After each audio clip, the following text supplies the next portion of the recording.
Hello everyone, welcome to sweet memories. Upcoming రివ్యూలోకి వెళ్ళిపోదాం. అమర్ బాగి ఇద్దరు వైఫ్ అండ్ హస్బెండ్ అని తెలుసుకుంటుంది ఆరు పాప. తెలుసుకొని ఒక్కసారిగా షాక్ అయిపోతుంది. కరెక్ట్గా అమర్ బాగి ఫోటో అనేది ఇంకా అరుంధతి ఫోటో ముందే పడడంతో పాప వాళ్ళిద్దరి ఫోటో చూసి ఒక్కసారిగా షాక్ అయిపోతుంది. అంటే ఇన్ని రోజులు అమ్మ నాకు అబద్ధం చెప్పిందా అని జరిగిన ఫ్లాష్ బ్యాక్ అంతా గుర్తు చేసుకుంటుంది. ఎప్పుడైతే లాల్ సింగ్ మీ డాడీ నిన్ను బాగా చూసుకుంటున్నాడా అని అడగడం కానీ అండ్ ఇంకా కొన్ని విషయాలు కానీ మిస్ అమ్మని ఇప్పటి నుండి నువ్వు అమ్మ అనే పిలవాలి అని చెప్పిన విషయాలు కానీ అన్నీ గుర్తు చేసుకొని ఇంకా వెంటనే అమర్ దగ్గరికి బయలుదేరుతుంది ఆరు పాప. అప్పుడే కరెక్ట్గా అమర్ లాన్లో ఫోన్ మాట్లాడుతూ ఉంటారు. అమర్ దగ్గరికి వెళ్ళి అమర్ని పాపం ఏమీ చెప్పకుండానే ఆరు పాప హక్ చేసుకుంటుంది. ఒక్కసారిగా అమర్ షాక్లో చూస్తూ ఉంటారు. బుజ్జమ్మ ఏమైంది అని అడుగుతారు. ఏం లేదు, ఎందుకో మిమ్మల్ని చూస్తుంటే నాకు మా నాన్న ఇలాగే ఉంటారా అని అనిపిస్తుంది అని అంటుంది. "ఆ, ఎందుకు అలా అనుకుంటావు? నేనే మీ నాన్న అనుకో" అని అంటారు అమర్. అయితే మిమ్మల్ని నాన్న అని పిలవచ్చా అని అంటుంది ఆరు పాప. "ఆ, ఎందుకు పిలవకూడదు, తప్పకుండా పిలవచ్చు" అని అమర్ చెప్పేసరికి ఇంకా చాలా అంటే చాలా హ్యాపీగా ఫీల్ అవుతుందనమాట బుజ్జమ్మ అయితే. అలా ఇంకా పరిగెత్తుకుంటూ బాగీ దగ్గరికి వెళ్తుంది. బాగీ ఏమో అప్పుడే తన డ్రెస్సెస్ చీరలని ఫోల్డ్ చేసుకుంటుంటే అమ్మ అమ్మ నీకు ఒక విషయం చెప్పాలి అని అంటుంది. ఏంటి బుజ్జమ్మ అని అంటారు. ఎందుకమ్మా నా దగ్గర ఎందుకు నిజాన్ని దాచిపెట్టావు అని అడుగుతుంది ఆరు పాప. ఏ నిజం బుజ్జమ్మ అని అడుగుతారు. అదే నాన్న, నాకు నాన్న అన్న విషయం ఎందుకు దాచిపెట్టావమ్మా? నాకు అర్థమైపోయింది. ఇన్ని రోజులు నేను సార్ అనుకుంటున్న ఆయన నాకు నాన్న అని నాకు తెలిసిపోయిందమ్మా అని అంటుంది బుజ్జమ్మ. ఒక్కసారిగా బాగి అయితే షాక్లో ఉండిపోతుంది. ఇంకా మనోహర్ ఇదంతా వింటూ ఉంటుంది.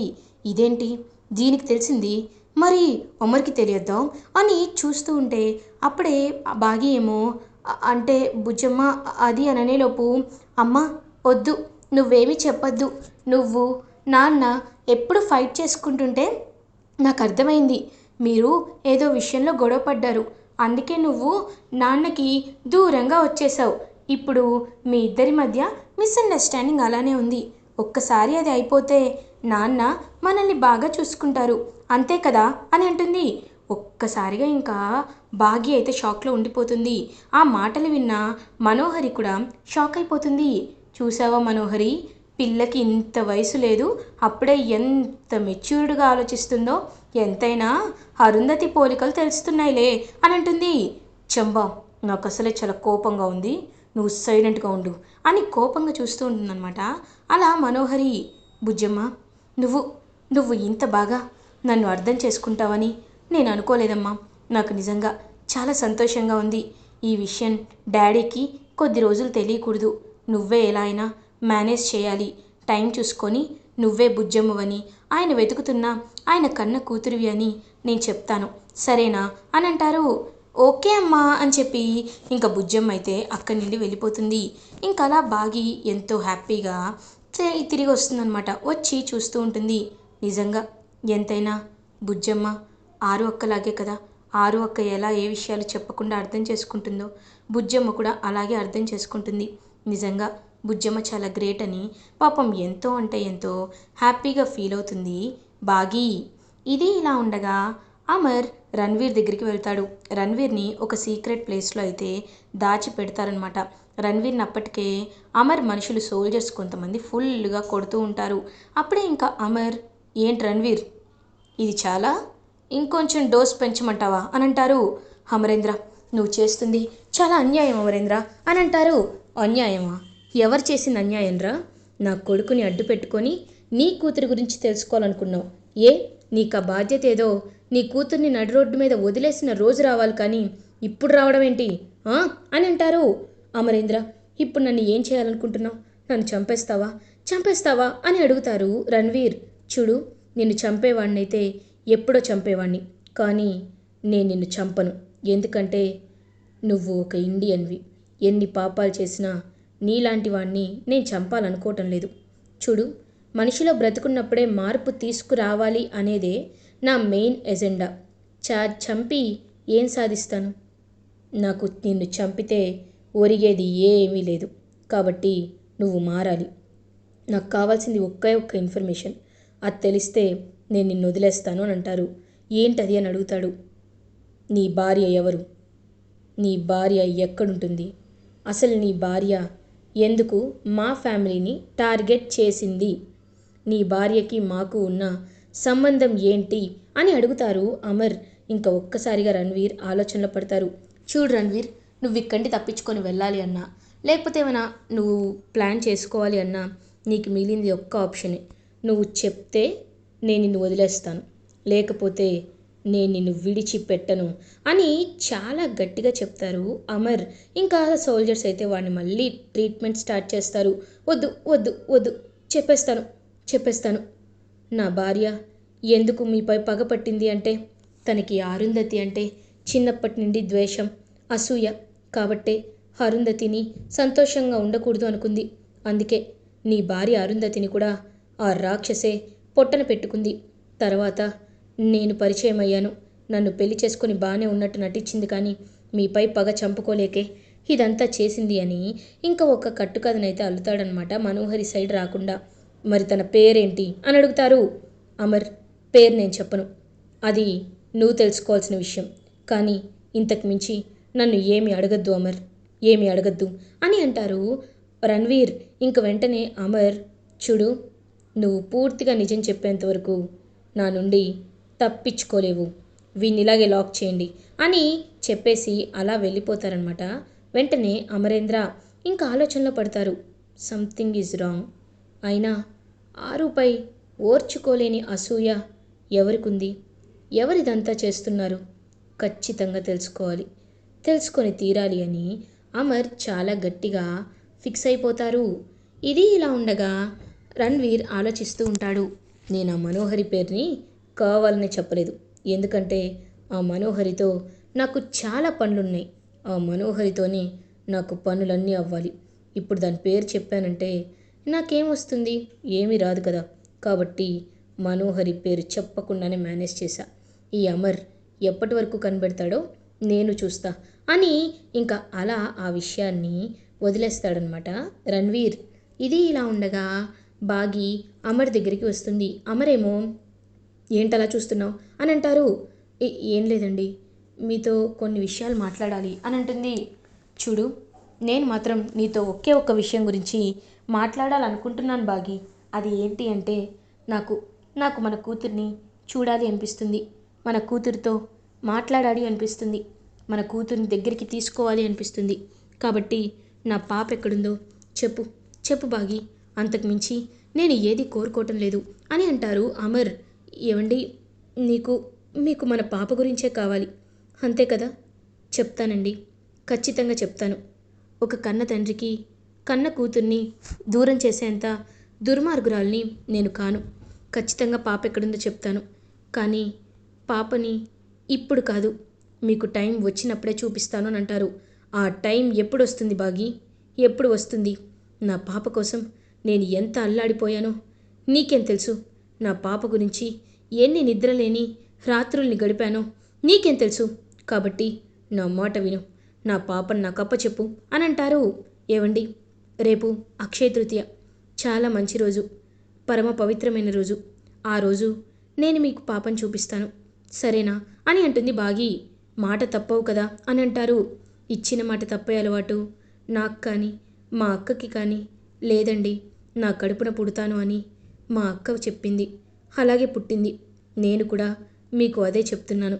ఖచ్చితంగా నేను పాపని చూపిస్తాను అని మాట ఇస్తే చూపించి తీరుతాను అని బాగి అమర్ కళ్ళల్లోకి చూసి చెప్తుంది. సరే, రేపు మార్నింగ్ గురించి వెయిట్ చేస్తూ ఉంటాను అని అమర్ అలా ఇంకా ఆలోచనలో పడతారు. అప్పుడే కరెక్ట్గా బాగి రాథోడ్ ఇద్దరు మాట్లాడుకుంటూ ఉంటారు.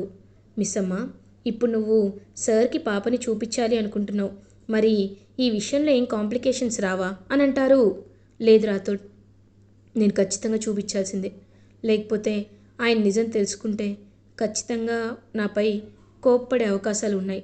కాబట్టి నేను ఇప్పుడు చేయాల్సింది ఒక్కటే, చూపించాల్సిందే అని ఇంకా అలా ఫిక్స్ అయ్యి మార్నింగే అక్షయ తృతీయ రోజే అమర్ కన్న కూతురే ఆరు పాప అని తెలిసేలా చేయాలి అని డిసైడ్ అయిపోతుంది బాగి ఇది ఇలా ఉండగా మనోహరి ఇంకా అటు ఇటు తిరుగుతూ ఆలోచిస్తూ ఉంటుంది. చెంబ ఏంటి మనోహరి, ఏం ఆలోచిస్తున్నావు అని అడుగుతారు. అదే ఆ విషయమే ఆలోచిస్తున్నాను. అమర్ బాగి మాటల్ని నేను పర్సనల్గా విన్నాను. రేపు అక్షయ తృతీయ అంట, చాలా మంచి రోజంట. అందుకే బాగి అమర్కి పాపని చూపిస్తాను అనింది. ఈలోపు రణ్వీర్ ఎక్కడున్నాడో కూడా నేను తెలుసుకోవాలి అని ఇంకా అలా మనోహరి అయితే ఆలోచిస్తూ ఉంటుంది. కరెక్ట్గా అదే టైంకి ఇంకా మనోహరికి ఒక ఫోన్ కాల్ అయితే వస్తుంది. ఏంటి, నా గురించి నిజం తెలిసిపోయిందా? నా గురించి నిజం తెలిసిపోతే అమర్ నన్ను ఎందుకు ఏమీ అండు అని అంటారు. మేడం, మీ ఫ్లాష్ బ్యాక్ అంతా అమర్కి చెప్పారు మేడం, కానీ పేరు చెప్పలేదు మేడం అని అంటారు. సరే, ఆ రణ్వీర్ గాడు ఎలా అయినా నా చేతిలో చస్తాను అనే భయం ఉన్నట్టుంది, అందుకే నా పేరు చెప్పలేదు. కానీ వాడికంటే ముందు నా పాప ఎవరో నేను తెలుసుకుంటాను అని మనోహరి అలా అక్కడి వెళ్ళిపోతుంది. మనోహరి, అసలు నీ ప్లాన్ ఏంటి? నువ్వెంత తింగరగా ఆలోచిస్తున్నావు, నాకు అసలు అర్థం కావట్లేదు. ఒకసారేమో అమర్కి తన పాప గురించి తెలియాలి అంటావు, ఇంకొకసారేమో నీ పాప గురించి నీకు తెలియాలి అంటున్నావు. అసలు నువ్వేం ఆలోచిస్తున్నావు మనోహరి అని అడుగుతారు. నా ప్లానింగ్ కరెక్ట్గానే ఉంది చంబా. చూడు, మనిషి అలా అన్నాక ప్రేమ అభిమానాలే కాదు. ఆ రణ్వీర్ దేనికోసం ఇన్ని రోజులు ప్రాకులాడుతున్నాడు? డబ్బు కోసమే కదా. ఆ డబ్బు, ఆస్తి అంతా నాకు రణ్వీర్కి పుట్టిన కూతురు పేరుపైనే ఉంది. ఇప్పుడు ఆ కూతురు ఎవరో తెలుసుకోవడం కేవలం రణ్వీర్కి మాత్రమే కాదు, నాకు కూడా ఇంపార్టెంటే. ఆ కూతురు ఎవరో నేను తెలుసుకుంటే అప్పుడు రణ్వీర్ నాకు ఆ కూతుర్ని అప్పచెప్పు అని అడుగుతాడు. అప్పచెప్పాలంటే నీ పేరుపై ఉన్న సగం ఆస్తి నాకు రాయమని నేను రణ్వీర్ని అడుగుతాను, అప్పుడు నాకు డబ్బులు వస్తాయి అని అంటారు. మనోహరి, నువ్వు కూడా డబ్బుల గురించి ఆలోచిస్తావా అని అంటారు. చెప్పాను కదా, డబ్బులంటేనే అది ఎవరు కాదనిలేంది. అలాంటిది ఇంత ఫ్రీగా వస్తుంటే నేనెందుకు తెలుసుకోను? ఖచ్చితంగా తెలుసుకుంటాను అని గట్టిగా ఫిక్స్ అయ్యి ఇంక తన పాప ఎవరో తెలుసుకోవాలి అని మనోహరి ప్లాన్ చేసుకుంటుంది. కరెక్ట్గా అదే టైంకి ఇంకా అలా అంజు అయితే నడుచుకుంటూ వస్తూ ఉంటే కరెక్ట్గా అంజు మనోహరిపై పడుతుంది. ఏ అంజు, చూసుకోవా అని అంటారు. చూస్తే మీపై ఎందుకు పడతానంటీ అని అంటుంది. సమాధానాలకేం తక్కువ లేదే అని వెళ్ళబోతుంటే కరెక్ట్గా అంజుని చూస్తూ, అంజు ఒక నిమిషం ఆగు, వెనక్కి తిరుగు అని అంటుంది. ఎందుకు ఆంటీ, చెప్తున్నాను కదా, వెనక్కి తిరుగు అని అంటారు. వెనక్కి తిరగగానే అంజు వీపుపై పుట్టుమచ్చ ఉంటుంది. ఒక్కసారిగా మనోహరి అయితే అలా షాక్లో ఉండిపోతుంది. ఇదేంటి, ఈ పుట్టుమచ్చ అచ్చం నేను దుర్గాకి చూసినట్టే ఉంది. నా కూతురికి ఎక్కడైతే నా దుర్గాకి ఎక్కడైతే పుట్టుమచ్చ ఉందో అక్కడే తనకు కూడా ఉండడం ఏంటి అని ఇంకా అలా చూస్తూ ఉంటుంది. అంటే అంజునే నా కన్న కూతురా అని ఒక్కసారిగా మనోహరి అయితే షాక్లో ఉండిపోతుంది. ఇది ఇలా ఉండగా అమర్ ఇంకా అలా గుడిలో అయితే వెయిట్ చేస్తూ ఉంటారు. అప్పుడే బాగి ఇంకా అలా అమర్ దగ్గరికి ఆరు పాపని తీసుకొని వస్తుంది. ఏంటి బాగి, ఏం నువ్వు చేస్తుంది? మన కూతుర్ని తీసుకొస్తానని చెప్పి బుజ్జమ్మని తీసుకొచ్చావేంటి అని అడుగుతారు అమర్. ఏవండి, మన కూతురు బుజ్జమ్మేనండి అని అంటుంది బాగి. ఒక్కసారిగా అమర్ అయితే అలా షాక్లో ఉండిపోతారు. బాగి, ఏం మాట్లాడుతున్నావు నువ్వు అని అంటారు. అవునండి, నేను నిజం చెప్తున్నాను. మన మన పాప బుజ్జమ్మ ఇద్దరు ఒకటే. ఇంకా నాన్న అని పరిగెత్తుకుంటూ పాప వెళ్ళి అమర్ని హగ్ చేసుకుంటుంది. ఇంకా అమర్ ఎంతో అంటే ఎంతో హ్యాపీగా ఫీల్ అవుతారు. నువ్వేనా నువ్వేనా నా బుజ్జమ్మ అని పాపం ఎంతో హ్యాపీగా అమర్ అయితే పాపని హగ్ చేసుకుంటాడు. అదంతా చూస్తూ బాగి ఎంతో హ్యాపీగా ఫీల్ అవుతుంది. మరి నిజాన్ని ఎందుకు బాగి, ఎందుకు ఇన్నాళ్ళు దాచిపెట్టావు అని అడుగుతారు. ఏమండి, ప్రతిదానికి ఒక కారణం ఉంటుంది.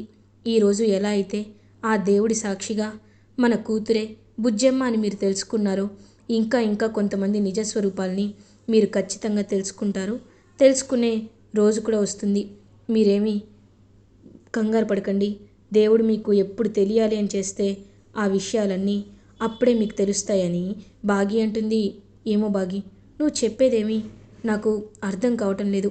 కానీ ఒక్కటి మాత్రం నిజం, ఇప్పుడు నా పాపని నేను మహారాణిలా చూసుకుంటాను అని ఇంకా అలా అమర్ ఎత్తుకొని బుజ్జమ్మని ఎంతో అల్లారు ముద్దుగా చూసుకుంటూ ఇంకా బుజ్జమ్మ కోసమే ఆలోచిస్తూ బుజ్జమ్మతో ఆడాల్సిన ఆటలు పాడాల్సిన పాటలన్నీ పాడుతూ హ్యాపీగా ఎంజాయ్ చేస్తూ ఉంటారు అమర్. అదంతా చూస్తూ బాగి ఎంతో హ్యాపీగా ఫీల్ అవుతుంది. ఇలా ఎపిసోడ్ ఎండ్ అవుతుంది. ఫర్దర్ ఎపిసోడ్ రివ్యూస్ ముందుగా మీకు కావాలి అనుకుంటే మా ఛానల్ని సబ్స్క్రైబ్ చేసుకోండి. Thanks for watching.